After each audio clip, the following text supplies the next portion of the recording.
بسم الله الرحمن الرحيم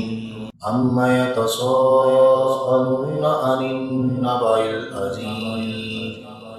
الذي هم فيه مختلفون كلا سيعلمون ثم كلا سيعلمون ألم نجعل الأرض مهادا والجبال أوتادا وخلقناكم أزواجا وجعلنا نومكم سباتا وجعلنا الليل لباسا وجعلنا النهار معاشا وبنينا فوقكم سبعا شدادا وجعلنا سراجا وحاجا وأنزلنا من المعصرات ماء ثجاجا لنخرج به حبا ونباتا وجنات ألفافا إن يوم الفصل كان ميقاتا يوم ينفخ في الصور فتأتون أفواجا وفتحت السماء فكانت أبوابا وسيرت الجبال فكانت سرابا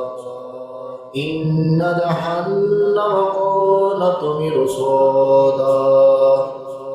للطاغين مآبا لابسين فيها أحقابا لا يذوقون فيها بردا ولا شرابا إلا حميما وغساقا جزاء وفاقا إنهم كانوا لا يرجون حسابا وكذبوا بآياتنا كذابا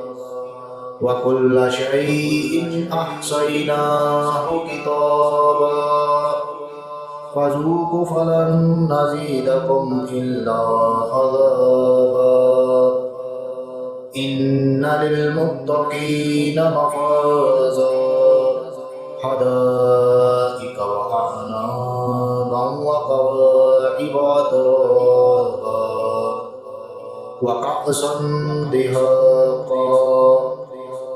لا يسمعون فيها لغوا ولا كذابا جزاء من ربك عطاء حسابا رب السماوات والأرض وما بينهما الرحمن لا يملكون منه خطابا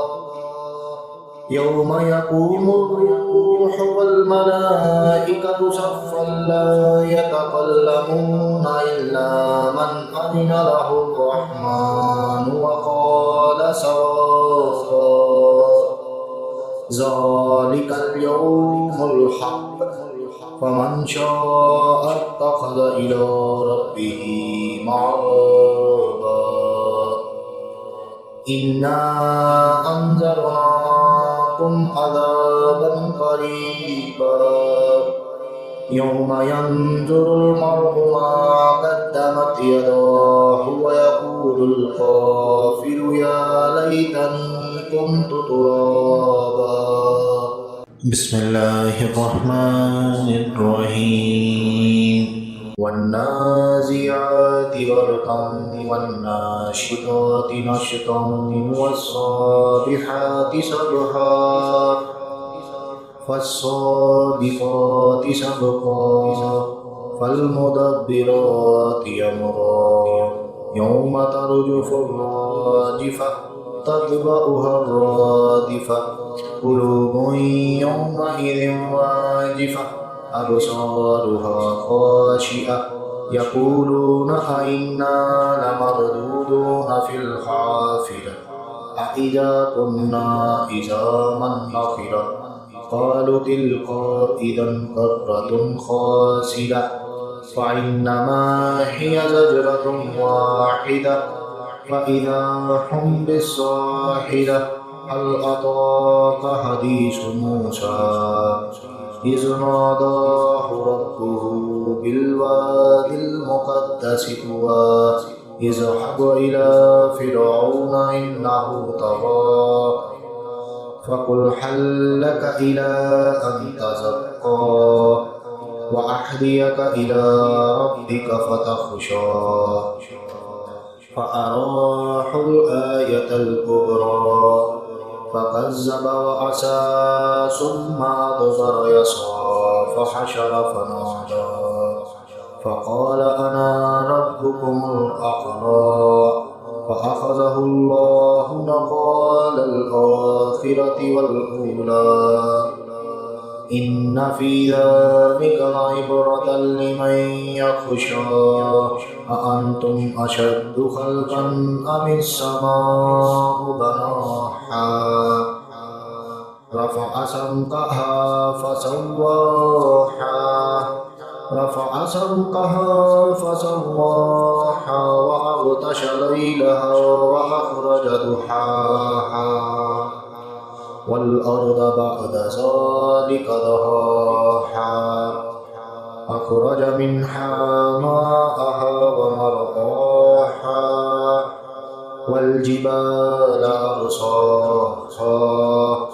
متاعا لكم ولأنعامكم فإذا جاءت الطامة الكبرى يوم يتذكر الإنسان ما سعى وبرزت الجحيم لمن يرى فأما من طغى وآثر الحياة الدنيا فإن الجحيم هي المأوى وأما من خاف مقام ربه ونهى النفس عن الهوى فإن الجنة هي المأوى يسألونك عن الساعة أيان مرساها فيما أنت من ذكراها إلى ربك منتهاها إنما أنت منذر من يخشاها كأنهم يوم يرونها لم يلبثوا إلا عشية أو ضحاها